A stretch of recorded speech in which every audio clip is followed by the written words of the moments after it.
Thank you, Greg. Ladies and gentlemen. There are times when we're, as citizens, we've got an obligation to speak out.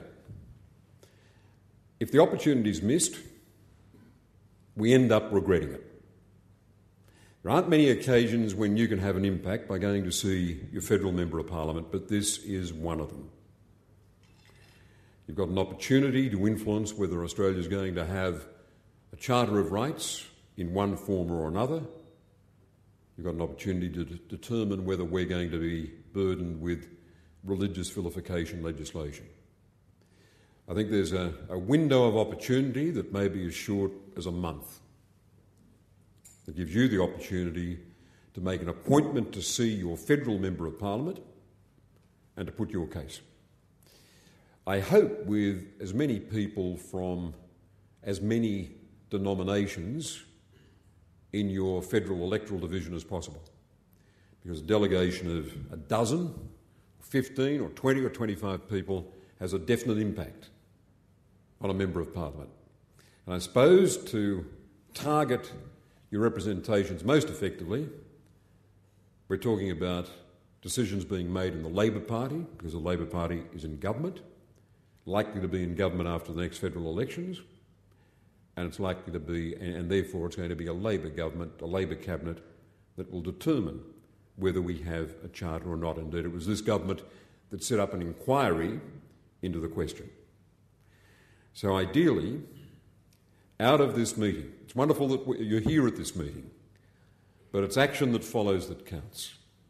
Surely it's not too much to ask that on a matter that's important to you, you can go that one step further and ask to see your federal member of parliament with as big a group as you can squeeze into his or her office, and to make the case that you don't think we need a Charter of Rights and we don't need a watered-down backdoor version of a Charter of Rights either, because that's really what we're talking about at this stage. Australia is one of the freest countries in the world. In the debates I've participated in, I've challenged supporters of a charter to nominate areas in which we're deficient.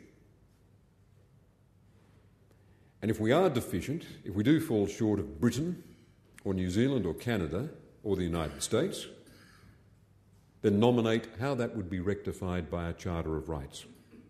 One of the advocates of a Charter of Rights, Susan Ryan, said, we've got to protect the disadvantaged. We can only do that through a Charter of Rights. To which my reply is, America has got a Bill of Rights lodged in its constitution. Can anyone argue that the disadvantaged, that the poor in the United States have been protected by it to the point where they're better off than the poor and the disadvantaged in Australia? They're struggling to get a national health scheme, national health insurance scheme through the Congress. We've taken it for granted under federal Liberal and Labor governments for as long as anyone here can remember. Is anyone suggesting that Indigenous Australians, Aboriginal Australians, with all the problems they face, are less free than Indigenous or Native Americans? In many respects, they've achieved more out of the political process. I think we've got to be sceptical about a Charter of Rights. America had a Bill of Rights from the early 1790s, 1791. And it did nothing about slavery. And then when slavery was abolished in 1865, it did nothing about the lack of voting power for American blacks in the South for another 100 years. A university lecturer pointed that out to me at the University of New South Wales, Political Science 1 in 1965, and it's stuck in my mind ever since. And the Soviet Union, he said, the Soviet Union has got an eloquent statement, had an eloquent statement of rights in Stalin's 1936 constitution, as he was busy executing about 30 million of his fellow Soviet citizens. They were yanked from your bed, bundled into Lubyanka prison, tortured there before being processed in the Gulag archipelago. The eloquent expression of rights in Stalin's constitution would have had a hollow ring. So here's a proposition. Our rights, our freedoms arise from the ethos of a country, from the spirit of a people, from what de Tocqueville, the great French writer about American democracy in the 19th century, called the habits of the heart.